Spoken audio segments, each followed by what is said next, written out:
I have been asked more times than I can count now what it felt like to be the first human being to make contact with an alien civilization. People want something grand. They want me to say the universe opened like a door, or that I felt the hand of God, or that I wept. Reporters especially want the weeping. They always ask about the weeping. What I actually felt in that moment was hungry. I had not eaten a real meal in 11 days. Last protein bar had gone stale 3 days before that, and I had eaten it anyway. Slowly, in the dark, while 4,000 alien vessels arranged themselves in a pattern above the Pacific Ocean that looked, from my porthole, like a new constellation nobody had named yet. I want to tell this right. I want to tell it the way it actually happened, because most of what you have heard is wrong. Not deliberately wrong, but wrong the way things get wrong when governments and journalists and historians get hold of something they cannot quite fit into the shapes they already have. They need a hero. They need a moment of transcendence. What they have is me, Guillermo, a 41-year-old instrument technician from Valparaiso, who accepted a job with a private aerospace concern because the pay was better than the shipyards, and because my ex-wife had custody most weeks, and the apartment felt too large and too quiet. Not a hero. Just a man who was already in orbit when the world ended and had nothing better to do than try. Let me start from the beginning. The operation that put me into space was not, by any measure, a serious one. Patricio Semler. I will call him Don Patricio because that is what everyone called him, and because calling him by his full name makes him sound more important than he was. Had made his money in copper futures and believed, with the absolute unquestioning certainty of a man who has never failed at anything financial, that he could run a space program the way he ran everything else. Fast, cheap, and with enough bravado to paper over the gaps. He had hired away 3 engineers from a legitimate program in the north, leased a former military launch facility in the Atacama, and assembled a ground crew of 11 people whose combined space experience could be generously described as theoretical. He had also hired me to maintain the life support instrumentation on a repurposed orbital vehicle that had previously belonged to a consortium of European telecommunications companies and had been decommissioned for reasons that Don Patricio did not inquire about too deeply. I should have asked more questions. I did not ask more questions because the pay was, as I said, good, and because I am the kind of man who believes things will work out if you pay enough attention to the machinery. Machines do not deceive you. They fail in ways that make sense if you know where to look. The launch itself went cleanly. That surprised everyone, I think, including Don Patricio, who watched from the control bunker with the expression of a man who has bet more than he can afford, and is only now beginning to understand what losing might feel like. I remember the acceleration pressing me flat and the noise, and then the sudden absolute silence of orbit. A silence so complete it has a texture, like the inside of a held breath. The Earth came up in the porthole, and I thought, as I imagine everyone thinks in that moment, it is so small. Then I thought, I should check the oxygen recycler, because it had been fiving inconsistent readings during the final countdown, and I had been too busy to trace the fault properly. The oxygen recycler was fine. The fault had been a loose ground wire in the sensor harness, which I located and corrected within the first 2 hours. I made a note in the log and began working through the rest of the instrument checklist, which is what I do when I am nervous and also when I am not nervous. Because it is the job, and the job is what I have. The labor dispute began 14 hours after launch. I heard about it through the voice link. Don Patricio's lead engineer, a capable and chronically underpaid man named Arana, informed the director that the ground crew was refusing to perform further mission support operations until their wage arrears were paid, and a formal contract addendum was signed guaranteeing hazard compensation. Don Patricio's response was to threaten to fire them all. Arana's response was to turn off his headset. And then, one by one over the following 2 hours, I heard the background noise of the control bunker go quiet as the crew walked out, until the only voice left was Don Patricio's, growing steadily less blustering and more frightened, trying to figure out, without Arana and the 11 technicians who actually knew how to operate the ground systems, how to bring me home. To be fair to Don Patricio, he was not a malicious man. He was a man who had spent his entire adult life in a context where problems yielded to money and nerve. And he had simply not understood until that moment that there existed categories of problem that money could not buy out of, and that nerve alone could not brazen through. An orbital re-entry burn is not a copper futures contract. You cannot renegotiate with physics, he told me, with the careful, measured voice of someone who has recently understood that he is the stupidest person in the room and is trying not to show it, that there was a temporary operational pause on the ground, and that I should continue the mission profile, and he would have everything sorted within 24 hours. He said, fine. I did not say was that I had already run the numbers on consumables, and that 24 hours was achievable, but 48 was where things started getting uncomfortable, and 72 was where I would have to start making choices I did not want to make. I went back to my checklist. It is what I do. The fleet arrived on the morning of the third day. I know now that they had been detected by deep space observatories for several weeks before that. Orbital mechanics being what they are, their approach curve was not something you could hide from a sufficiently attentive telescope array, but the agencies that detected them had classified the information at a level that meant the people who needed to respond had only days of real warning, and those days had been consumed by the kind of jurisdictional argument that governments do well. Who had authority? Who would speak first? What the message would say? What legal framework governed first contact? Whether first contact was even real, or whether it was some novel natural phenomenon or some adversary nation's deception. By the time the fleet decelerated into a holding pattern at roughly twice lunar distance, Earth's diplomatic infrastructure had produced 3 competing draft communiques and no actual transmission. I saw them first as lights. That sounds too romantic, but it is accurate. I was at the porthole, which by that point had become something of a habit. I spent perhaps 2 hours a day simply looking at the Earth below, not for any operational reason, but because there is something in the act of looking at the place you come from. The place that contains everyone you have ever loved, and every mistake you have ever made, and every morning you remember. That is quieting in a way I cannot fully explain. The lights appeared in the darkness beyond the orbital plane as a cluster, faint at first, like the first stars appearing at dusk, and brightened and multiplied, and arranged themselves over the course of perhaps 40 minutes, into a pattern so geometrically precise it was impossible to mistake for anything natural. I counted them. Eventually I had time. 4,217 distinct vessels, give or take the ones too small to resolve clearly at my available magnification. They ranged in scale from something the size of a city block to something that I could only estimate, using the angular size method I had used for stars as a student, as being several kilometers across. They were not any shape that has a common name in human language. They were not saucers or cylinders or spheres. They were that seemed to suggest those things without quite committing to any of them, as if the builders had looked at every human concept of what a spaceship should look like and decided to build something that existed in the spaces between. They were silent.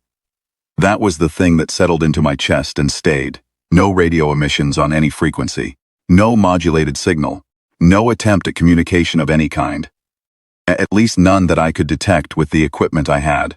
They simply arranged themselves and waited with the calm patience of something that has no concept of urgency, because it has no concept of a time when it was not here, and a time when it will not be here. Below me the world began to come apart. I could not see the coming apart directly, of course. I could hear it, in fragments, through what remained of my communications link with the ground. Patricio had, to his credit, not abandoned the bunker. He had instead been joined by a rotating cast of officials and military personnel who used his equipment, which was, it turned out, one of the few privately owned ground link arrays in South America, not immediately commandeered by national security authorities, to talk to me and, through me, to look at the fleet, because I was the only human being in orbit. Every other crewed platform had been grounded, decommissioned, or brought home in the 3 years prior to my launch. The international successor station that had been under construction was still 18 months from habitation readiness. There were unmanned platforms, but they had no windows, and the humans below needed eyes. So I became, by default and by geography, the world's forward observer. They asked me to describe the fleet in detail. I described it in detail. They asked me to report any movement. I reported any movement. They asked me whether the vessels seemed to respond to signals sent from the ground. I watched and listened as Earth's militaries and space agencies broadcast, on every frequency they could generate, in binary and prime number sequences and mathematical constants, and recorded human music and spoken language in 47 languages. And a synthesized representation of DNA's base pair structure that someone had apparently decided was a good idea. The fleet did not respond to any of it. The fleet continued to wait. The days moved the way days do in orbit. Not in the rhythm of sunrise and sunset, but in the rhythm of task and rest and task again. I maintained the instruments.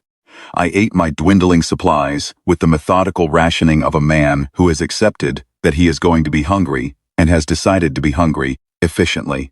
I slept in 4-hour intervals because that seemed to be what my body would accept in the weightlessness, and I spent the remaining time at the porthole, or on the voice link, or both. By day 6, the military response had begun.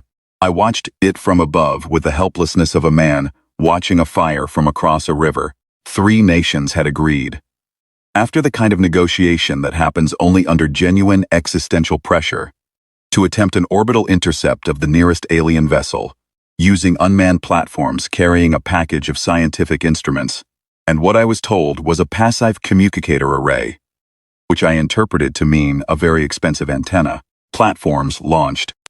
I tracked them on my instruments. They approached the nearest alien vessel, which was roughly the size of a sports stadium, and occupied a position about 400 kilometers from my own orbit.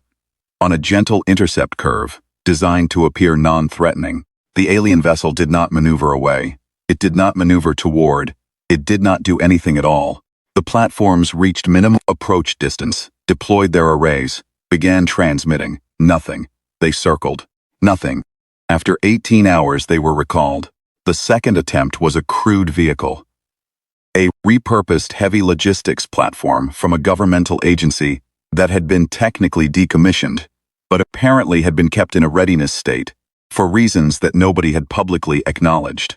It carried 4 people, all military, all volunteers, all trained in something that the briefing officer who talked to me through Don Patricio's link described as contact protocols, which seemed to mean, be calm, be deliberate, do not make sudden movements, try to look like you are not afraid. They approached the same vessel. They broadcast the same sequences. They spent 36 hours at close range. The alien vessel did not respond. The crew was recalled. 2 of the 4 required medical evaluation afterward, not for physical reasons. I watched the third attempt fail from close enough to see it clearly. This one was not subtle. A military platform, I will not say which nations, approached the fleet at speed, broadcasting what I was told was an ultimatum, which struck me as a strange word to use when you had not yet established that the other party could understand any word you were using. But I am not a diplomat, and perhaps there is a logic to it that I lack. The alien fleet did not respond to the ultimatum. The fleet did not respond to the subsequent approach. From crossed what turned out to be some kind of perimeter threshold. Nobody knew the threshold existed until it was crossed. 2 of the smaller alien vessels detached from the formation and positioned themselves between the military platform and the rest of the fleet without any apparent hurry, and simply stopped there. The military platform retreated. The 2 alien vessels returned to formation. Everything was exactly as it had been. That was day 8. I was by then running low enough on food that I had moved past thinking about it and into the state beyond hunger, where you are simply aware, at all times, of the absence, the way you are aware of a missing tooth with your tongue. I had recalculated consumables 4 times, and each calculation confirmed what I already knew. I had somewhere between 12 and 15 days of marginal survivability remaining, which was the professional way of saying that after 12 to 15 days I would be dead, and the only uncertainty was whether it would be the air, or the water, or the food that ran out first. I had stopped asking Don Patricio for updates on rescue planning. The answer was always some variant of "we are working on it," which I understood to mean that there was no plan, because a real plan would have produced at least one concrete detail by now. A timeline, a vehicle, a launch window. Instead, there was the word working, which, in my experience, means the problem is still larger than anyone's ability to solve it, and everyone is hoping it will shrink on its own. I was at the porthole on day 9 when I first saw the old station. I had known it was there, in theory. Everyone in the industry knew about the platform, a remnant of an earlier collaboration between two space agencies that had been abandoned when funding collapsed. Then, left in a slowly degrading orbit, because the cost of deorbiting it safely was almost as high as the cost of maintaining it. It was supposed to have burned up years ago, but orbital decay is not always punctual. And there it was. A cluster of connected modules, solar panels bent at wrong angles, its skin mottled with radiation pitting and micrometeorite impacts, tumbling slowly in a rotation that looked, from my angle, like a tired man turning over in sleep. It was perhaps 2 kilometers from my position, which is both very close, in terms of space, and very far, in terms of what I had available to do about it. The voice I heard through my link that evening was not Don Patricio's. It was older, a man's voice in heavily accented Spanish, measured and precise, in the way that people who learned a language late in life tend to be, careful with each word as if he had selected it from a drawer where words were kept in order. He introduced himself as Vasily. He said he was a retired engineer. He said he had been following my situation and that he believed he could help. I said, "How?" He said, "Because I know the old station. Because I worked on it 30 years ago when it was built. Because I know what is still functional aboard it, and I know how to reach the cosmonaut who is there." I said, "There is a cosmonaut on the station," he said. "Yes, his name is Mikhail. He went up to do a final inspection and assessment before the controlled deorbit that was planned for last spring, and then the deorbit was canceled because of the budget situation, and then the retrieval mission was canceled because of the alien situation. And Mikhail has been there, alone, for 4 months. He has supplies, he has fuel, he has the old docking systems that are, I believe, compatible with your vehicle, and he has nothing to do, which means he has had 4 months to think about problems, which is its own kind of resource." I asked Vasily how he had reached me. He said through Don Patricio's ground array, which Don Patricio had offered him, after Vasily had explained what he had in mind. I asked what Don Patricio had said when Vasily explained. Vasily was quiet for a moment, and then said that Don Patricio had said it was a terrible idea, and that it was also the only idea anyone had, and that in his opinion, these two things were not incompatible. I agreed that they were not incompatible. The plan, as Vasily explained it over the next 3 hours, was not elegant. I want to be precise about this, because the version that has been told since, the version with the dramatic music and the careful diagrams and the narrator talking about human ingenuity, makes it sound as if we had designed something. We had not designed something. We had noticed a series of things that were true, and decided to act on all of them simultaneously, and hope that the gaps between them were not large enough to be fatal. That is not design, that is improvisation. It is what people do when they have run out of designed options, and still, stubbornly, want to live. It was true. The old station, a reaction control system that was partially functional, which Mikhail had assessed, and which Vasily believed based on his knowledge of the original design and Mikhail's daily status reports, could produce a controlled thrust of perhaps 12 to 15 minutes at low power.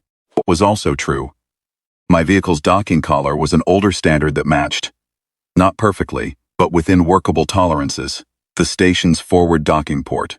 What was additionally true, the alien fleet's nearest large vessel had, over the past 48 hours, shifted its position by approximately 200 kilometers in a direction that happened to bring it into a geometry where, if the station could push my vehicle onto a new trajectory, I would pass within perhaps 50 meters of the alien vessel's hull. What was not true, and what I did not say to Vasily because there was no point in saying it, was that any of this would matter. The aliens had not responded to anything. They had not responded to military vessels, or diplomatic platforms, or radio broadcasts in 47 languages, or mathematical sequences, or music. There was no reason to believe they would respond to a single hungry man in a malfunctioning orbital vehicle drifting past on a trajectory, improvised by a retired Russian engineer and a stranded cosmonaut using a station that should have burned up 2 years ago. But I was going to die anyway. And it seemed better to die having done something than to die at the porthole waiting. Mikhail's voice, when I first heard it, was not what I expected. I had constructed from the brief description Vasily had given an image of a man made stoic by long isolation, quiet, economical, the way people get when they have been alone long enough that words begin to feel expensive. Mikhail was not stoic. Mikhail was, by the evidence of the first 30 seconds of contact, a man who had been alone for 4 months and had consequently arrived at the opposite of stoicism, which is the state where any human voice, regardless of language or context, is an event of such relief that you cannot help but respond to it with everything you have. He spoke in Russian, which I do not speak, and Vasily translated in real time, and the texture of Mikhail's voice in Russian was warm and quick and slightly too loud in the way of people who have been in quiet places too long and have forgotten to calibrate. He said, "I know your situation," Vasily has explained. "I have been thinking about the approach geometry for 2 days. I have a plan," I said. "Good. What is the plan?" He said. "The plan is that I push you, then you drift, then you knock." I said, "Knock," he said, "on the hull of their ship you knock, like a door." There was silence on the link. I could hear Vasily breathing. I could hear, very faintly, the hiss of my own air recycler, which had been giving me intermittent fault readings for the past 2 days, and which I had, each time, traced to the same loose sensor connection, and corrected, and which kept coming loose again, because the vibration damping in the harness bracket had finally worn through completely, and there was nothing left to hold the connection stable, except my own periodic attention. I said, "All right, we knock." Mikhail laughed. It was a large laugh, bigger than the voice link could quite contain, and it crackled at the edges. He said something in Russian that Vasily did not immediately translate, and when I asked, Vasily said, "He says that in 4 months he has repaired every system on the station at least twice, and has run out of things to fix, and that this is the first interesting problem he has had since February." I understood this completely. The preparation took 36 hours. Mikhail walked me through the docking sequence on the old system, which was different enough from anything in my training that I took notes, and then took notes on the notes, and then practiced the sequence physically, moving through it in the cramped cabin, hands on the controls, eyes closed, until it was in my hands rather than in my head. Vasily calculated the thrust window, with Mikhail providing the actual fuel state, and they argued in Russian with channel Spanish interpolations when they needed me to understand something about the tolerances and the decay curves and the resonance risk from the station's existing tumble rate. They were not arguments between people who disagreed about fundamentals. They were arguments between two engineers trying to get the number right, which is a particular kind of argument I have a great deal of respect for. Below us, Earth watched. Don Patricio had apparently told someone, not the press but someone official, because the kind of attention that arrived over the link in those 36 hours was not the attention of journalists. And there were people listening who were, I was told, senior enough to matter, and frightened enough not to interfere, which was the correct response, in my view. When a man who knows what he is doing the only thing that can be done, the correct contribution from observers is silence. The alien fleet continued to wait. I had by this point developed a habit of speaking to them, quietly and without activating the transmitter, just speaking into the cabin while I worked, telling them things I noticed about the Earth below, or describing the instrument readings, or explaining what I was doing and why. I am aware that this sounds like the behavior of a man who has been alone too long. I was alone too long, but the speaking helped, and it cost nothing, and I had decided by then that the manner in which I died was at least partly within my control, and I preferred to die as the kind of man who speaks to things he does not understand, rather than the kind who goes silent. On the morning of what I counted as day 11, Mikhail lit the station's reaction control thrusters. The first thing I felt was the vibrations through the docking collar. A trembling that I had not expected to feel so clearly through the hull, as if the two vehicles were speaking to each other in a register below sound. Then the trajectory numbers on my instruments began to change, slowly at first, and then with increasing certainty, and I watched the course plot update and update again, as Mikhail held the burn for 12 minutes and 40 seconds, and then cut the thrust. The station's tumble increased slightly from the off-center force of the burn, and I heard Mikhail dealing with this in real time, his voice steady and technical, correcting with attitude thrusters, bringing the rotation back under control. Then we undocked. It was less dramatic than you might imagine. A clean separation, the docking collar releasing with a mechanical clunk that I felt in my back teeth, and then the quiet again. But a different quiet now, because I was on a new path, and the path was taking me somewhere. I spent the next 4 hours at the porthole. The alien vessel grew. That is the only way to describe it. It grew, the way a coast grows as you sail toward it, filling more and more of the porthole frame, details resolving out of what had been a uniform surface. Texture, features, geometries that I could not name because there were no names for them. Variations in the hull material that suggested, without confirming purpose. It was not metal, or not only metal. It was not smooth, or not uniformly smooth. It was a surface that seemed to have been grown as much as built, the way coral grows or bone, layered and purposive and alive in some sense that did not require biology. I watched it, and I thought about Vasily, somewhere in the Chilean desert, bent over his equipment, tracking my trajectory with instruments that were decades old and had probably never been designed for this. I thought about Michal, in his worn-out station, watching the same thing from a greater distance, alone again, now but with the particular satisfaction of a man who has done the one useful thing available to him. Thought about Arana and his crew, who had walked off a job that deserved walking off, and who had in doing so left me stranded, and who had therefore, through an entirely accidental chain of consequence, put me in a position where I was the only human being within reach of the fleet.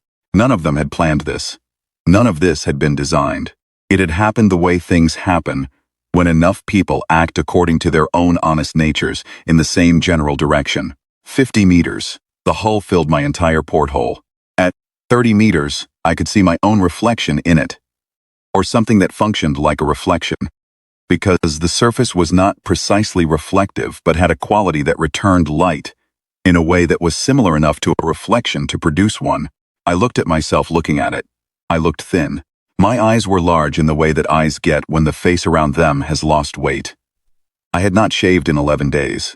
At 20 meters, I stopped looking at my reflection and looked at the hull itself. I was close enough now to see that the surface variations I had noticed from farther away were not random. They were structured, regular, recursive in the way of a mathematical pattern that contains itself at multiple scales. There were shapes within shapes within shapes, and at the center of each recursive level, there was an opening, not a port or an airlock or anything with a functional human analog, but an opening, an indentation, something that was not wall. I thought, if I were trying to talk to something and that something had a door, I would knock on the door. Put on the suit. The suit was old. It had come with the vehicle, which had come from the decommissioned Telecommunication Consortium, and its pressure certification was 2 years past its service date, which was the kind of thing that seems important until the alternative is not putting it on. I checked the seals. I checked the oxygen supply, which would give me approximately 90 minutes of surface time, which seemed both like a great deal and like not very much.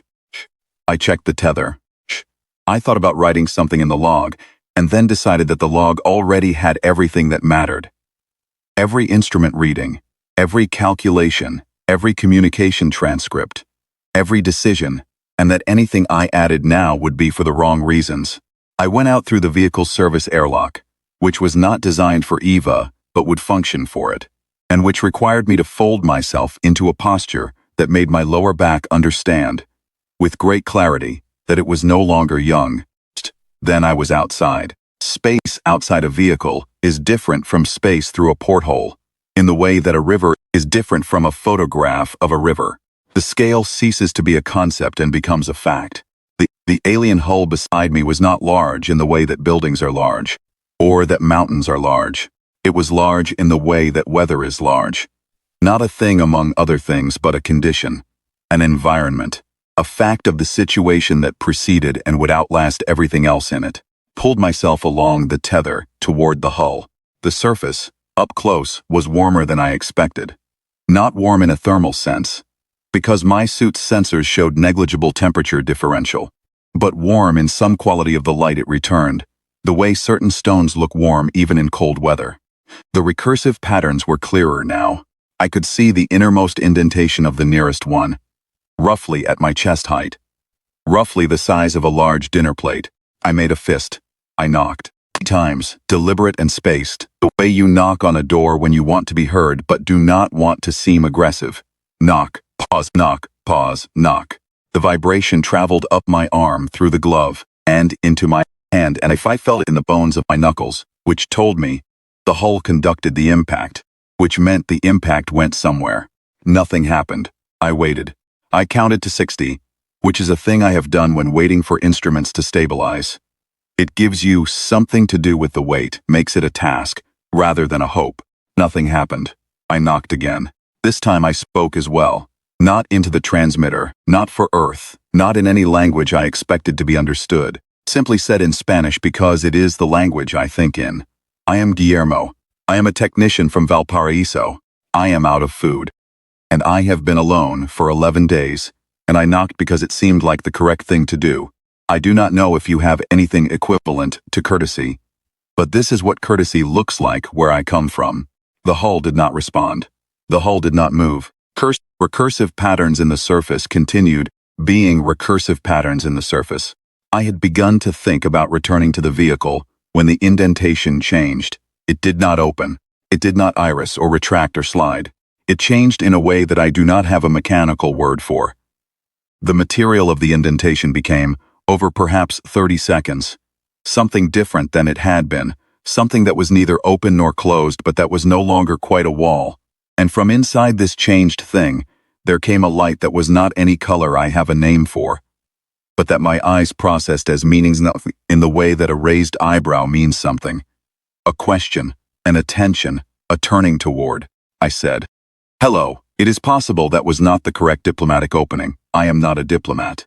I am a technician from Valparaiso who was hungry and tired, and had recently used the structural members of a defunct orbital station to change his trajectory, and had then knocked on an alien spaceship the size of a sports stadium with his bare hand inside a glove. Diplomacy was not the dominant framework. What happened next, I have described many times, and each time the description feels inadequate, because what it was, at bottom, was a conversation, and conversations are defined by the understanding that passes between the parties, and I do not know, even now, how much understanding passed, or in which direction. What I can tell you is what I experienced. The light from the changed indentation moved, not the way a flashlight moves, but the way attention moves, orienting toward a focus. I felt, without knowing how I felt it, not through sound, not through the suit sensors, not through any input I can identify, a sense of being perceived, not examined, not studied, perceived.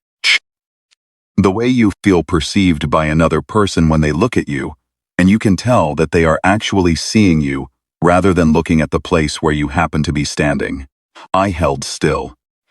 I held still the way I hold still when an instrument is giving an uncertain reading and I want to give it the best possible chance of settling.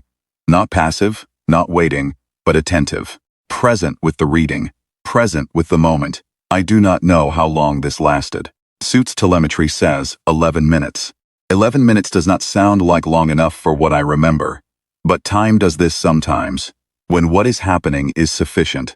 Then the light withdrew, and the indentation was again a wall, and the hull beside me was again just hull. I pulled myself back along the tether to the vehicle. I cycled through the airlock. I took off the suit, a process that took 20 minutes because my hands were shaking, not from cold or fear, but from the particular physical manifestation of a kind of intensity that has nowhere else to go. I sat in the pilot's seat and looked at the hull of the alien vessel through the porthole. It looked the same as it had. Then the fleet moved, not all of it, not suddenly. The large vessel, the one I had just knocked on, moved in a direction that was away from Earth, and as it moved the others in its immediate vicinity followed. And those vessels' movement rippled outward through the formation, the way a ripple moves through water when a stone is dropped. And within 4 hours the fleet had reconfigured itself into a new arrangement that the analysts on the ground would spend the next 6 months trying to decode, and that I can tell you, from looking at it from the inside, was simply more open. It was the visual vocabulary, if that is the right word for something that was not visual, exactly, of having listened. They did not leave. They have not left in the years since.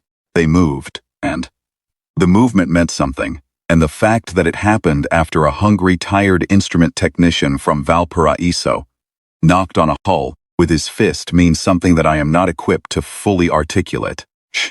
I have tried. I have given speeches, answered questions, sat in front of committees and cameras, and earnest young people with recording devices. I have not yet found the explanation that satisfies me, which is probably because the explanation is not mine to give. It belongs to the people who study these things for a living, and they are still studying. What I can tell you is what I believe, which is this. They had been watching us try to talk to them, and every attempt had been made at volume. Loud signals, grand gestures, official pronouncements, military demonstrations. They had watched all of it with the patience of something that has learned that most noise is just noise.